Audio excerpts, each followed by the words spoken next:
तो दोस्तों, जैसा कि मैंने अभी आपको बताया कि गुड मैन्युफैक्चरिंग प्रैक्टिस में गुड डॉक्यूमेंट प्रैक्टिस का बहुत ही अहम रोल रहता है। अहम रोल इसलिए होता है क्योंकि क्या है कि बिना डॉक्यूमेंट्स के मैन्युफैक्चरिंग पॉसिबल ही नहीं है। अब अगर हम गुड डॉक्यूमेंट प्रैक्टिस की बात करें तो जो हमारे डॉक्यूमेंट्स है वो हमको किस टाइप से बनाना है, किन किन चीज़ों का ध्यान रखना है ना। तो वो मैं आज आपको बताने वाला हूँ। ठीक है। तो सबसे पहले जैसे गुड डॉक्यूमेंट प्रैक्टिस में एक होता है आपका डाटा इंटीग्रिटी। तो डाटा इंटीग्रिटी से आप किस तरह से बच सकते हो, उसके लिए यूएस एफडीए ने एक टूल दिया है और वो हमारी डब्ल्यूएचओ टीआरएस की गाइडलाइन में भी है। अब उस टूल के अकॉर्डिंग जो टूल है उसका नाम है एल्कोआ प्लस प्लस। ठीक है। अब इस टूल की बात हम पहले बाद में करेंगे। पहले हम जानते हैं कि गुड डॉक्यूमेंट प्रैक्टिस में आपको किन किन चीज़ों का ध्यान रखना है। सबसे पहली चीज़ तो जैसा कि मैंने आपको बताया है कि सबसे पहले आप लोगों की ट्रेनिंग होगी, है ना। ट्रेनिंग के बाद में फिर आपको कोई भी ऑन जॉब ट्रेनिंग के बाद में ही आपको डॉक्यूमेंट्स दिए जाते हैं। ऑन जॉब ट्रेनिंग के बाद में ही आपको डॉक्यूमेंट्स फिल करना होते हैं। अब जब हम डॉक्यूमेंट्स फिल करते हैं तो किन किन चीज़ों का ध्यान रखना पड़ता है। तो सबसे पहली चीज़ तो आपको क्या करना है कि ऑलवेज आपको ब्लू बॉल पेन का ही यूज़ करना है। ब्लू बॉल पेन के अलावा आपको दूसरे किसी भी कलर के पेन का यूज़ नहीं करना है। पहली चीज़ ये। दूसरी चीज़ ये कि अगर आपसे कोई गलती भी होती है तो उसमें आपको उन डाटा को मिटाने की ज़रूरत नहीं है। आपको क्या करना है, आपको सिंगल स्ट्रोक में जो भी आपने लिखा हुआ है उसको सिंगल स्ट्रोक में कट करना है। वहाँ आपके साइन होंगे और उस लॉगबुक या उस बीएमआर के नीचे वाले पेज पे आपको जस्टिफिकेशन लिखना है कि आपने जो गलती की है वो गलती कैसे हुई आपसे, है ना। इसलिए आपने गलती की, इसलिए आपने उसको कट करके उसको करेक्ट कर दिया। ठीक है। तो इस टाइप से आप अपनी गलतियों को सुधार सकते हो। अब जो अल्कोआ टूल है उसकी ज़रूरत क्यों पड़ी, उसकी ज़रूरत का मेन रीज़न क्या है वो समझिए आप। ठीक है। सपोज़ मान के चलिए कि आप टैबलेट मैन्युफैक्चरिंग एरिया में काम कर रहे हैं। अब टैबलेट मैन्युफैक्चरिंग एरिया में काम किस टाइप से होता है। सबसे पहले तो क्या होता है, सबसे पहले वहाँ की क्लीनिंग होती है ना। क्लीनिंग के बाद में डिसइंफेक्टेंट होता है, उसका रिकॉर्ड मेंटेन किया जाता है। उस रिकॉर्ड में ये चीज़ मेंशन होती है कि क्लीनिंग किस टाइम पे की गई, किस पर्सन के द्वारा की गई और किसने उसको चेक किया। ठीक है। यहाँ से फिर हम आगे बढ़ते हैं। क्लीनिंग के बाद में फिर वहाँ का जो टेम्परेचर है, वहाँ का ह्यूमिडिटी रिकॉर्ड है, वो फील किया जाता है कि at the time of activity उस टाइम पे उस एरिया का टेम्परेचर क्या रहा, उस एरिया की ह्यूमिडिटी क्या रही, है ना। उस ह्यूमिडिटी को नोट डाउन किस व्यक्ति ने किया, है ना। और जिस व्यक्ति ने किया उस व्यक्ति को चेक किसने किया। ठीक है। इसके बाद में नेक्स्ट बात पे हम आते हैं। इसके बाद में आपका जो डिफरेंशियल प्रेशर होता है वो फील किया जाता है कि डिफरेंशियल प्रेशर किसने चेक किया और किसने मेंशन किया। ठीक है। इसके बाद में फिर हम चलते हैं, ये तो सारे रिकॉर्ड्स की बात हो गई। इसके बाद में अगला काम होता है आपका वेइंग बैलेंस के वेरिफिकेशन का, है ना। एक होता है कैलिब्रेशन, एक होता है वेइंग वेरिफिकेशन। एक्चुअली में जो कैलिब्रेशन होता है वो या तो मंथ में एक बार होता है या 6 मंथ में, या आउटसाइड से आप करवाते हो तो वो ईयर में एक बार होता है ना। लेकिन बैलेंस का वेरिफिकेशन डेली बहुत जरूरी होता है। इसलिए सबसे पहला काम होता है, क्यों, क्योंकि बैलेंस का आप यूज कंटिन्यू करते हो। अगर आपका बैलेंस वेरीफाई नहीं होगा, मतलब सपोज आपके बैलेंस में कुछ एरर आया, आपने 1 केजी का जो बाट है वो रखा, अगर वो 1 किलो का जो एरर रहता है प्लस माइनस 10 ग्राम, है ना, अगर उस एरर से बाहर जाता है तो क्या होगा। अगर सपोज आपने किसी एक्टिव ड्रग को मेजर किया, अब मेजर करने के बाद में अगर एक्टिव ड्रग आपकी कम हुई तो रीजन क्या हुआ कि बैलेंस का वेरिफिकेशन नहीं हुआ या आपने बैलेंस को टेयर नहीं किया। ठीक है। तो यहाँ पे आपके बैलेंस का वेरिफिकेशन हो गया। अब वेरिफिकेशन के बाद में फिर आपकी एज इट इज जैसे जैसे एक्टिविटी आगे बढ़ती जाती है ना। आप मटेरियल लेके आए, मटेरियल का वेइंग किया, वेइंग के बाद में आपने फिर मटेरियल को शिफ्ट किया, है ना। अब इन सारी एक्टिविटियों में क्या होता है कि मटेरियल का वेइंग किसने किया, है ना, और चेक किसने किया। वेइंग जो करने वाला जो रहता है वो तो वहां पे जो वर्कर रहता है वो वर्कर के द्वारा वेइंग किया जाता है, लेकिन उसको ऑब्जर्व किया जाता है वहां के केमिस्ट द्वारा, ठीक है, वहां के सुपरवाइजर द्वारा, है ना।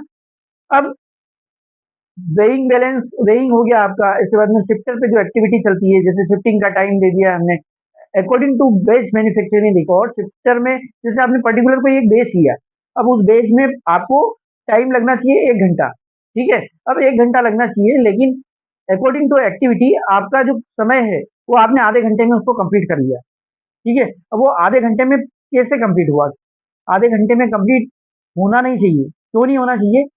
क्योंकि अगर किसी बेच मैन्युफैक्चरिंग रिकॉर्ड में अगर टाइम मेंशन है प्लस माइनस 5 to 10 मिनट चलता है ना, वो भी डिपेंड करता है आपके वर्करों की स्पीड के ऊपर, ठीक।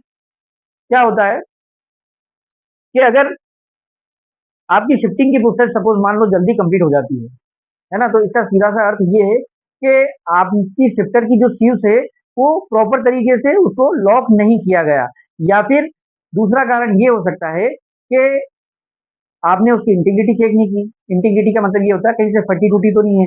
कई कई बार ऐसा होता है कि जाली जो रहती है, जो सीव्स रहती है, वो कई जगह से टूट जाती है प्रेशर के कारण। अब आप वही जाली अगर आपने यूज की तो क्या होगा, वो आप जो मटेरियल शिफ्ट कर रहे हो वो शिफ्टिंग तो जल्दी हो जाएगी, है ना। तो फिर क्या होगा कि आप क्या करोगे, आपने अगर बीएमआर में जो टाइम मेंशन है उसके अकॉर्डिंग अगर आपकी शिफ्टिंग जल्दी हो जाती है, तो उसमें भी आपको क्या करना है, आपके सीनियर को इन्फॉर्म करना है कि सर शिफ्टिंग जल्दी कंप्लीट हो गई, तो वो आगे ट्रेस करेंगे इस चीज को कि आखिर रीजन क्या है, ठीक। अब यहाँ पे गुड डॉक्यूमेंट प्रैक्टिस की जब हम बात करते हैं तो सबसे पहला आता है डाटा इंटीग्रिटी। डाटा इंटीग्रिटी का मतलब ये होता है कि किसी भी डाटा को छुपाने की कोशिश की गई। मतलब जैसे सपोज यहाँ पे आपकी शिफ्टिंग जल्दी कंप्लीट हो गई, लेकिन अगर बीएमआर में आपने टाइम 1 घंटा दे रखा है, तो आप क्या करोगे कि भैया मेरी शिफ्टिंग तो आधे घंटे में कंप्लीट हो गई, लेकिन मेरे को बीएमआर के अकॉर्डिंग क्या करना पड़ेगा, 1 घंटा मेंशन करना पड़ेगा, ठीक है। तो यहाँ पे आपने क्या किया कि आपको डाटा को, टाइम को आपने छिपाने की कोशिश की, तो यही डाटा इंटीग्रिटी कहलाती है ना। अब यहाँ से हम अल्कोआ प्लस प्लस पे चलते हैं। तो अल्कोआ प्लस प्लस पे सबसे पहली चीज आती है, अल्कोआ का पहला लेटर रहता है ए। ए का मतलब होता है एट्रीब्यूटेबल। एट्रीब्यूटेबल का मीनिंग ये होता है कि कोई काम किस व्यक्ति के द्वारा किया गया, ठीक है, वो होता है एट्रीब्यूटेबल। ये ऐसा किस लिए किया जाता है, एक्चुअली में क्या है कि इन फ्यूचर अगर किसी प्रोडक्ट में अगर कोई प्रॉब्लम आती है ना, तो उस टाइम पे जिस व्यक्ति ने जो एक्टिविटी, जैसे शिफ्टिंग की एक्टिविटी मैंने आपको बताया, शिफ्टिंग की एक्टिविटी में आपको उसी व्यक्ति का नाम डालना है जिस व्यक्ति के द्वारा मटेरियल शिफ्ट किया गया है, फर्स्ट। दूसरा, उसमें चेक्ड बाय में वही व्यक्ति साइन, उसी व्यक्ति के साइन होना चाहिए जो वहां पे प्रेजेंट हो। अदरवाइज अगर मान लो आप वहां प्रेजेंट नहीं हो और फिर भी अगर आप साइन कर रहे हो, ठीक है, तो क्या होगा कि बाद में सारी गलती किसके ऊपर चली जाएगी, साइन करने वाले के ऊपर। इसलिए क्या है कि पहला पॉइंट ये है एट्रीब्यूटेबल। एट्रीब्यूटेबल का मीनिंग यही होता है कि जो कार्य है किस किस व्यक्ति के द्वारा किया गया, ठीक है। दूसरा लेटर है एल। एल का मीनिंग मीनिंग होता है लिजिबल। लिजिबल का मतलब ये होता है रीडेबल। रीडेबल मतलब होता है पढ़ने योग्य, ठीक है। कई बार क्या होता है कि कई लोगों की राइटिंग इस टाइप से होती है ना कि हम बोलते हैं ना कि भैया कि आप लिखो और खुदा बाचे, है ना, वो वाला। तो उस टाइप से नहीं होना चाहिए। जो भी आप लिख रहे हो वो रीडेबल होना चाहिए, पढ़ने योग्य होना चाहिए, है ना। ऐसा नहीं कि कुछ भी लिख दिया हमने, है ना। एजिथ्रोमाइसिन चल रहा है तो इजिथ्रोमाइसिन लिख दिया, है ना, तो ऐसा नहीं करना है आपको। जो भी आप डाटा रिकॉर्ड कर रहे हो वो रीडेबल होना चाहिए, ठीक है। इसके बाद में बात आती है कंटम्प्रीनियस की। कंटम्प्रीनियस का मतलब ये होता है समसामयिक। समसामयिक का हिंदी ये अर्थ होता है, कंटम्प्रीनियस मतलब ये होता है कि at the time of activity, है ना। मतलब आपको जिस समय जो एक्टिविटी कंप्लीट हो रही है, जैसे मान लो 9:10 पे आपकी क्लीनिंग स्टार्ट हुई, है ना, तो आपको क्लीनिंग स्टार्ट होने का टाइम वही डालना है। 9:10 पे आपने क्लीनिंग स्टार्ट की और 9:40 पे आपकी क्लीनिंग कंप्लीट हो गई। मतलब हर एक एक्टिविटी में, चाहे वो कंप्रेशन की एक्टिविटी हुई, चाहे वो कोटिंग की एक्टिविटी हुई, चाहे वो ब्लिस्टर की activity, at the time of activity आपको वो डेट और टाइम मेंशन करना है। इसके बाद में बात करते हैं ओरिजिनल की। ओरिजिनल देखो क्या है, कोई भी चीज, कोई भी डॉक्यूमेंट्स आपके लीगल तब तक नहीं होते हैं, है ना, जब तक कि वो वैलिड पेपर पे नहीं आता है।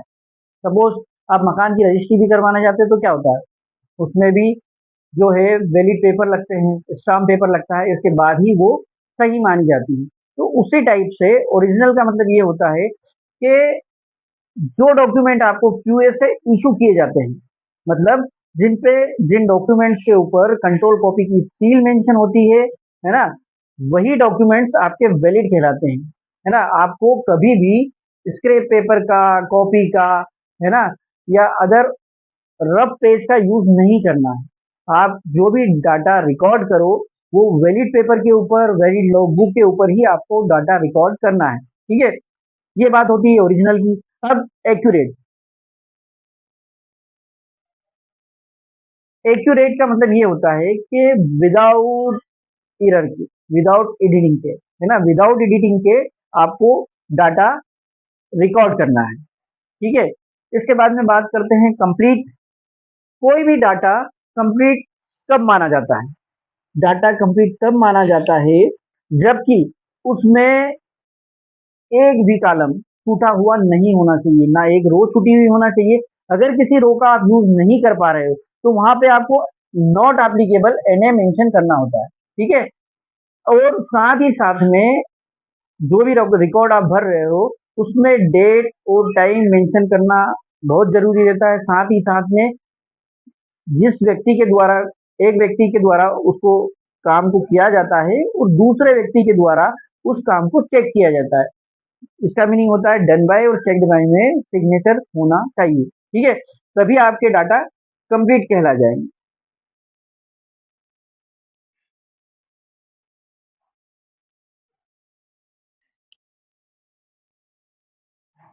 अब कंसिस्टेंट की बात करें तो कंसिस्टेंट का मीनिंग ये होता है कि सारे डाटा सिक्वेंस में अरेंज होना चाहिए, है ना। मतलब कोई भी अगर आप काम करते हो तो वो सारी चीजें सिक्वेंस में रहती है। सिक्वेंस का मीनिंग ये, जैसे मान लो पहले लार्ज प्रोसेस की लॉगबुक हो गई आपकी, है ना, इसके बाद में फिर कंप्रेशन हो गया आपका, कंप्रेशन के बाद में फिर कोटिंग हो गया, कोटिंग के बाद में फिर प्राइमरी पैकिंग हो गया। तो इस टाइप से क्या है कि सारे जो डॉक्यूमेंट है वो सिक्वेंस में होना चाहिए, ठीक है। इसके बाद में बात करते हैं इंड्यूरिंग। इंड्यूरिंग का मतलब होता है कि जब तक उस डाटा का लाइफ साइकिल रहता है। लाइफ साइकिल, किसी भी डाटा का लाइफ साइकिल ऐसा होता है, जैसे कि अगर मान लो कोई प्रोडक्ट है आपके पास, उस प्रोडक्ट की एक्सपायरी 2 साल या 3 साल है ना। तो जब तक प्रोडक्ट की एक्सपायरी रहती है उसके 1 साल बाद तक भी आपके जो डाटा है, जो आपके लॉग बुक हो गया, बेच मैन्युफैक्चरिंग रिकॉर्ड हो गया, तो वो उसके डाटा लाइफ साइकिल तक बिल्कुल सही स्थिति में होना चाहिए, ठीक है। इसके बाद में बात करते हैं अवेलेबल। अवेलेबल का मतलब ये होता है, देखिए हम लाख, अगर मान लो हमने कितने भी अच्छे डाटा बनाए, है ना, कितना भी अच्छा हमने काम किया, और at the time of audit, है ना, या इंस्पेक्शन के टाइम पे अगर वो डाटा हम अवेलेबल ना करवा पाए, सामने वाले को ना दिखा पाए, तो वो जो डाटा हमने कितने भी अच्छी तरीके से रखे उनका कोई मतलब नहीं होता, ठीक है। अब ये हो गया अवेलेबल की बात। अब इसके बाद में बात करते हैं ट्रेसेबल। ट्रेसेबल का मतलब ये होता है कि आप जो भी डाटा है ना, आप उनको इस सीक्वेंस में रखना है आपको कि आप उनको आसानी से ट्रेस कर पाए, ठीक है। ट्रेस किस टाइप से होगा, जैसे मान लो सपोज प्रोडक्शन से आपके पास रिक्वेशन आती है, रिक्वेशन के बाद में फिर क्या है, क्यूए डिपार्टमेंट बेच मैन्युफैक्चरिंग रिकॉर्ड इशू करता है, बेच मैन्युफैक्चरिंग रिकॉर्ड इशू, फिर इसके बाद में वो स्टोर में जाता है। तो ये सारी चीजें ट्रेसेबल होना चाहिए, मतलब आपको पता होना चाहिए कि एट द टाइम वो डाटा अभी कहाँ पे है, कौन सी कंडीशन में है, ठीक है। तो I hope you understand Alcoa++. Thank you for watching.